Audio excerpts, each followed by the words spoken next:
This is the centre console retrim kit for the Jaguar Mark 10 and 420G models. This has been done in Matador Red in a mixture of leather and vinyl as to original specification. For the leather elements, we have used our smooth finish, as you can see there. We can also offer a grained finish.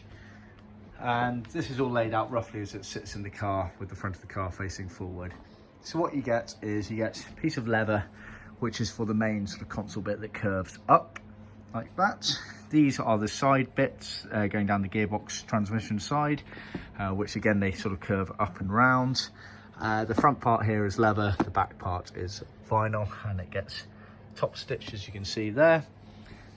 You then get the sort of rear part of the center console area towards the back, and then this is vinyl that covers up the kind of house part at the back in between the front seats. You get a couple of pieces of loose foam which pad underneath the relevant bits of leather, and you also get some piping. It's worth noting the piping on the Mark 10 and 420Gs for this area was thicker than the normal piping that you tend to see on classic cars. We do have the correct size core piping, as you can see there. So you get two long bits which go down the left and right sides of the gearbox there, and then you get a small piece which sits in between these two pieces here. So that is the centre console kit for the Mark 10 420G model. See our website for more details.